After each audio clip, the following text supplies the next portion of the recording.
Hello students, today I am going to explain you the first practical question of general which I have explained you in my last video. ये general is the primary book of accountancy in which transactions are firstly recorded. General को बनाने के rules भी मैंने आपको rules of debit and credit में explain किए थे, आप सभी को याद होंगे, लेकिन आज मैं फिर से रिपीट करूँगी। जनरल का ये फर्स्ट क्वेश्चन है बेटा।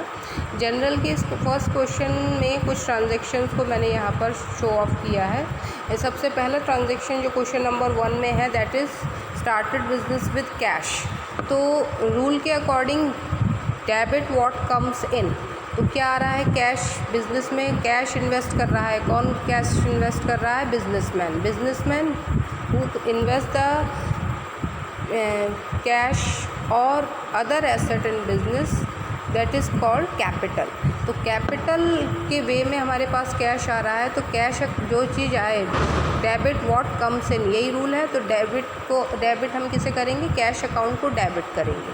आपको जनरल के फॉर्मेट में मैंने कल बताया था कौन कौन से कॉलम होते हैं। Date, particular, LF, amount debit, amount credit, 5 column होते हैं। पहला डेट का होता है, उसी में हम सबसे ऊपर मेंशन करते हैं किसे? सबसे ऊपर हम मेंशन करते हैं ईयर को, क्योंकि ईयर हम बार बार मेंशन नहीं करते, तो उसे हम सबसे पहले मेंशन कर देते हैं। इसके बाद हम मेंशन करते हैं क्रोनोलॉजिकल ऑर्डर में हमारी डेट्स, जो भी डेट्स होती हैं। 1 अप्रैल, इस क्वेश्चन में 1 अप्रैल में ट्रांजैक्शन हुआ है, तो 1 अप्रैल सबसे पहले मेंशन की जाएगी। इसके बाद हम किस तरीके से ट्रांजैक्शन को शो करेंगे, तो रूल को फॉलो करेंगे। कैश आ रहा है बिजनेस में, तो कैश अकाउंट क्या होगा? डेबिट। लिखेंगे कैसे? कैश अकाउंट को शॉर्ट में शो करेंगे A/C से। देखिए मैंने लिखा हुआ भी है यहाँ पर A/C अकाउंट। और इसके बाद डॉट डॉट करने के बाद DR, शॉर्ट में DR वर्ड लिखा हुआ है, दैट इंडिकेट्स द डेबिट। इसका मतलब है ये अकाउंट क्या हो रहा है? डेबिट हो रहा है। और कैश को इन्वेस्ट करने वाला कौन है? बिजनेसमैन। तो गिवर कौन हो गया हमारा? बिजनेसमैन। तो गिवर के अकाउंट, यानी यहाँ जब हम बिजनेसमैन का अकाउंट ओपन करेंगे तो वो उसके नाम से ओपन ना होकर कैपिटल अकाउंट का नेम देंगे हम उसे। तो यहाँ पर जब भी बिज़नेस में कैश इन्वेस्ट करेगा कोई भी बिजनेसमैन, तो एंट्री हमेशा यही बनेगी, cash account debited to capital account. तो गिवर के अकाउंट को हमने क्रेडिट कर दिया, और कैश जो बिज़नेस में आया, तो रूल क्या है? डेबिट व्हाट कम्स इन। अब हमने अमाउंट को कैसे शो किया? डेबिट का अमाउंट तो हम शो कर रहे हैं डेबिट के आगे, देखिए, और क्रेडिट वाला अमाउंट हम शो करेंगे यहाँ पर यहाँ पर क्रेडिट के आगे। ये भी ध्यान रखिएगा कि डेबिट का अमाउंट डेबिट के आगे और क्रेडिट का अमाउंट क्रेडिट के आगे ही शो किया जाएगा। जैसे ये देखिए, टू कैपिटल के आगे कैपिटल का अकाउंट, और डेबिट यहाँ पर कैश के आगे कैश का अकाउंट। डेबिट ऊपर, क्रेडिट नीचे अमाउंट आएगा। सेम एज नेक्स्ट ट्रांजेक्शन में purchase goods in cash. Purchase goods, जब हम गुड्स परचेज करते हैं, गुड्स क्या होती हैं?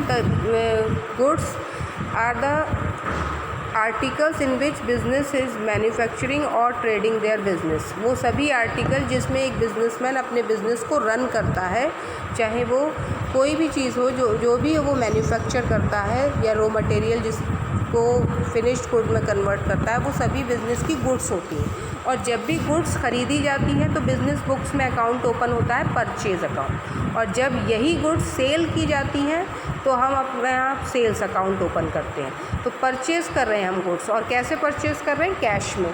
तो ऑब्वियस सी बात है, जब गुड्स आएंगी तो हमारा कैश जाएगा, कैश में परचेजिंग हो रही है, ट्रांजैक्शन कैश है, तो गुड्स आने पर कैश हमारा जाएगा। तो जो चीज़ आ रही है उसका अकाउंट क्या करेंगे? डेबिट। रूल क्या है? डेबिट व्हाट कम्स इन और क्रेडिट व्हाट गोज़ आउट। तो यहाँ हम गुड्स अकाउंट ओपन ना करके परचेज़ करते टाइम परचेज़ अकाउंट ओपन करेंगे, और सेल करते टाइम सेल्स अकाउंट। और सिर्फ किसके लिए? उन गुड्स के लिए जिनमें हमारा बिजनेस रन करता है। 2 अप्रैल में ये ट्रांजैक्शन हुआ है, डेट मेंशन करेंगे, और उसके बाद हम ट्रांजैक्शन को रिकॉर्ड करेंगे डेबिट और क्रेडिट के रूल्स के अकॉर्डिंग। तो डेबिट व्हाट कम्स इन, तो गुड्स परचेज़ की हैं, गुड्स आई हैं, तो गुड्स की जगह हम परचेज़ अकाउंट को डेबिट करेंगे। Purchase account debited to cash जा रहा है, तो credit what goes out to cash account. इस तरीके से आप इसको शो करेंगे। इसके बाद इसका भी अमाउंट आपको उसी तरीके से शो करना है जैसे लास्ट ट्रांजेक्शन में किया था। डेबिट के आगे डेबिट का अमाउंट और क्रेडिट के आगे क्रेडिट का अमाउंट शो करेंगे। नेक्स्ट ट्रांजेक्शन के according purchase goods from Pankaj in credit, ये वाला जो ट्रांजेक्शन है वो लास्ट ट्रांजेक्शन के ही तरीके से है, बट इसमें क्या डिफरेंस है? इसमें डिफरेंस ये है कि लास्ट ट्रांजेक्शन में हमने परचेज़ कैसे किया था? कैश में परचेज़ किया था, तो हमारा कैश गया था और गुड्स हमारे पास आई थी, तो purchase account debited to cash account entry बनाई। लेकिन इस ट्रांजेक्शन में डिफरेंस क्या है? गुड्स तो अब भी हमारे पास आ रही हैं, तो परचेज अकाउंट तो अब भी डेबिट होगा, लेकिन कैश नहीं जा रहा। तो कैश नहीं जा रहा तो गिवर के अकाउंट, यानी गिवर कौन है? गुड्स हमें किसने दी हैं? पंकज ने क्रेडिट पर दी हैं, तो पंकज यानी गिवर के अकाउंट को हम क्या कर देंगे? क्रेडिट कर देंगे, यानी पंकज अब हमारा क्या हो गया? क्रेडिटर, जिसको हम फ्यूचर में पेमेंट करेंगे। और कितने की गुड्स हमने उससे क्रेडिट पर परचेज़ की है? 18,000 की।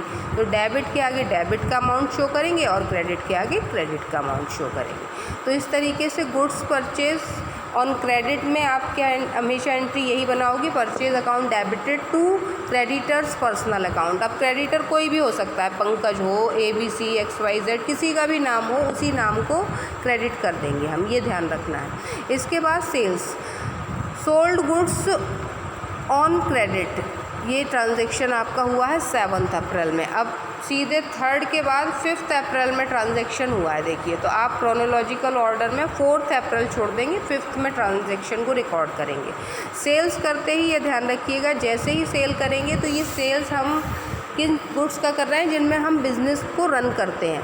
तो जब हमने उन्हें परचेज़ किया था तो हमने परचेज़ अकाउंट ओपन किया था अपनी बुक्स में, लेकिन जब हम उन्हें सेल करेंगे तो उन्हीं गुड्स के लिए हमारे यहाँ हमारी बुक्स में सेल्स अकाउंट ओपन होगा।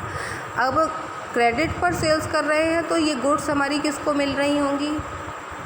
जिस पर्सन को हम क्रेडिट पर सेल कर रहे हैं। तो नरेश को गुड्स सेल की हैं, sold goods to Naresh on credit, ये है ट्रांजैक्शन। तो नरेश को गुड्स मिली तो रिसीवर को हम क्या करते हैं? डेबिट, यही है ना रूल, डेबिट द रिसीवर। तो रिसीवर का अकाउंट क्या हो जाएगा? डेबिट हो जाएगा, नरेश का अकाउंट डेबिट कर देंगे। और सेल्स हमारी गुड्स गई तो credit what goes out, goods गई तो गुड्स अकाउंट की जगह हम कौन सा अकाउंट क्रेडिट करेंगे? Sales account. हमेशा सेल के टाइम पर सेल्स अकाउंट ही ओपन किया जाएगा, ये ध्यान रखना है। और परचेज़ के अकाउंट पर परचेज़ अकाउंट। लेकिन ये सिर्फ कहाँ अप्लाई करना है? जब हम बिज़नेस गुड्स को परचेज़ करेंगे तो परचेज़ अकाउंट ओपन होगा, और बिज़नेस गुड्स को सेल करेंगे तो सेल्स अकाउंट ओपन होगा। अदर एसेट्स को परचेज़ करने पर उनके इंडिविजुअल अकाउंट्स ही ओपन होंगे। फॉर एग्ज़ाम्पल, अगर हम फर्नीचर को परचेज़ करें तो हमारी बुक्स में फर्नीचर अकाउंट ही डेबिट होगा, फिर हम परचेज़ अकाउंट को डेबिट नहीं करेंगे, क्योंकि furniture is a asset which help to run the business, that is not the part of manufacturing goods. Furniture अलग चीज़ है। हाँ, अगर हमारा बिजनेस ही फर्नीचर का है तो फिर वो गुड्स का वर्क करेगा, ये भी ध्यान रखना है। इसके बाद सेल्स रिटर्न, इसके बाद नेक्स्ट ट्रांजैक्शन है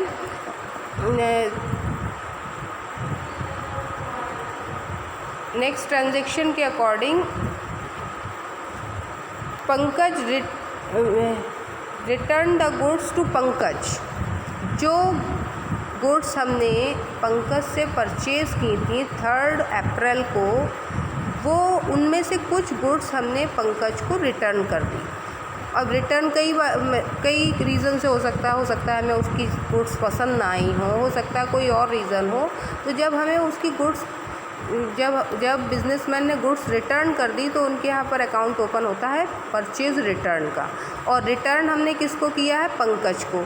तो इस बार पंकज कौन है? रिसीवर।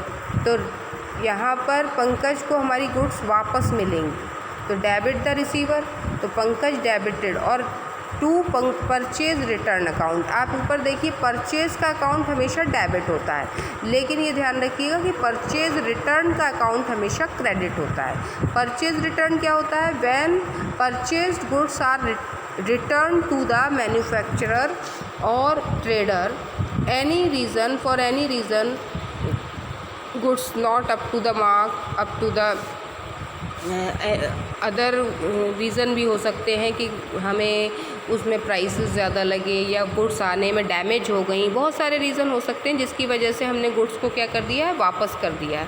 तो जब हमारे यहाँ गुड्स वापस की जाएंगी, यानी जब हम परचेज़ करने के बाद गुड्स को किसी भी डिफेक्ट की वजह से रिटर्न कर देंगे, तो बिज़नेस बुक्स में अकाउंट ओपन होगा परचेज़ रिटर्न का, और ऐसे में एंट्री बनाएंगे जिसको हम रिटर्न कर रहे हैं, यानी क्रेडिटर्स पर्सनल अकाउंट डेबिटेड, क्योंकि हमने उसी से क्रेडिट पर परचेज़ की थी गुड्स, तो creditors personal account debited to purchase return account, हमेशा ऐसे ही एंट्री बनेगी। आप ध्यान रखिएगा कि परचेज़ का अकाउंट हमेशा डेबिट होता है और परचेज़ रिटर्न का अकाउंट हमेशा क्रेडिट होता है। ये भी एक शॉर्टकट तरीका है इसे समझने का।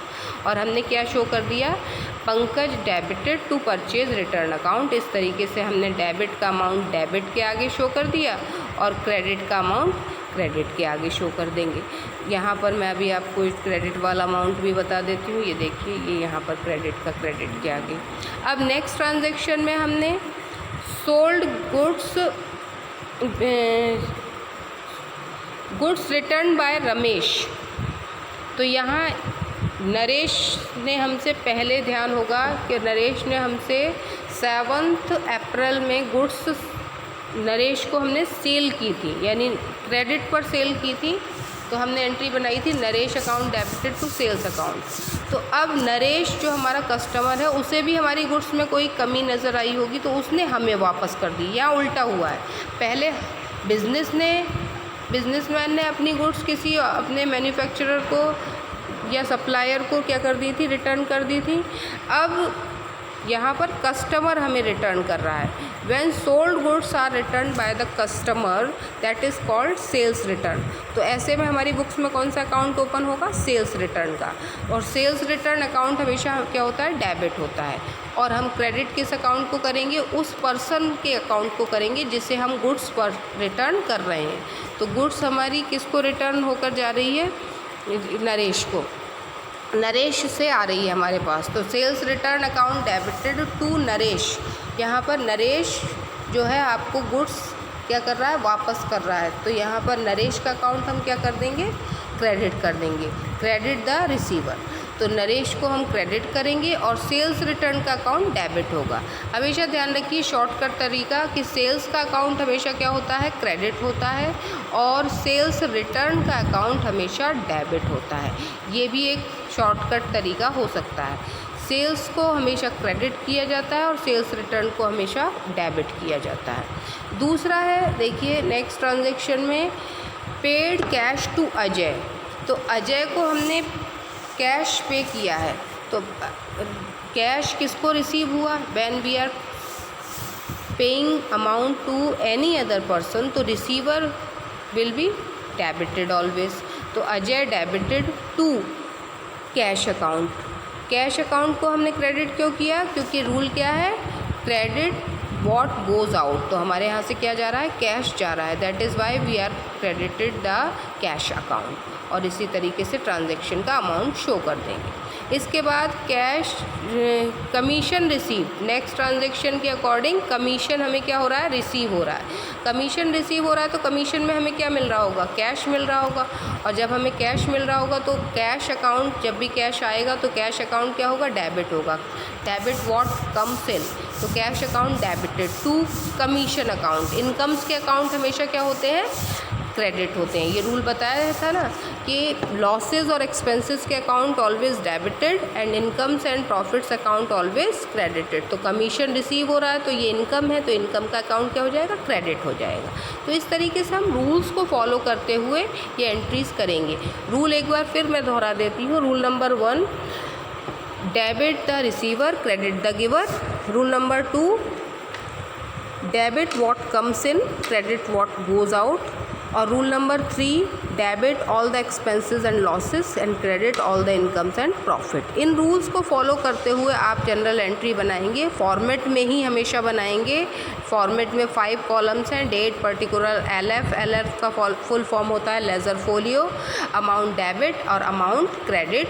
और इस तरीके से एक पूरे पेज पर जब जितने ट्रांजेक्शन आ जाएंगे हम उनका टोटल करेंगे और उस टोटल को हम नेक्स्ट पेज पर कैरी फॉरवर्ड करेंगे। तो उसके लिए हम शॉर्ट में टोटल के साथ C/F लिख रहे हैं। देखिए ये मैंने लिखा हुआ भी है यहाँ पर C/F, और ये C/F का फुल फॉर्म होता है कैरी फॉरवर्ड। यानी ये जो टोटल आएगा इस टोटल को हम नेक्स्ट पेज पर कैरी फॉरवर्ड करेंगे। तो टोटल इन सभी ट्रांजैक्शन का टोटल कर लेंगे, 1,24,100 आ रहा है। इसको हम अभी हमारा क्वेश्चन ख़त्म नहीं हुआ तो इसलिए हम नेक्स्ट पेज पर जैसे ही कैरी फॉरवर्ड करेंगे तो इसी तरीके से total carry forward word short में लिखेंगे। और जब हम नेक्स्ट पेज पर अब दोबारा ट्रांजैक्शन स्टार्ट करेंगे उससे पहले हम इसे टोटल को वहाँ पर शो करेंगे। टोटल कैरी फॉरवर्ड की जगह वहाँ पर क्या लिखेंगे, ब्रॉट फॉरवर्ड। नेक्स्ट पेज पर हम BF लिखेंगे, B/F, यानी B/F का फुल फॉर्म क्या हुआ, ब्रॉट फॉरवर्ड। उसके बाद आगे के ट्रांजैक्शंस भी हम रूल्स के अकॉर्डिंग कर लेंगे। तो आज मैं बस इतना ही आपको एक्सप्लेन करूँगी, क्योंकि अगर पूरा क्वेश्चन अगर मैं एक्सप्लेन करूँगी तो that is the video is converted into a very big, so I am not able to explain the whole question in this video. अगले वीडियो में मैं आपको एक और क्वेश्चन एक्सप्लेन करूँगी ताकि जो डाउट होंगे वो भी आपको क्लियर हो जाएंगे। लेकिन जनरल के सभी क्वेश्चन आपको जनरल फॉर्मेट में ही और रूल्स के अकॉर्डिंग ही करने हैं, तभी आप आगे के अकाउंटेंसी को भी बहुत अच्छे से कर पाएंगे। आज के लिए इतना ही। Thank you and have a nice day.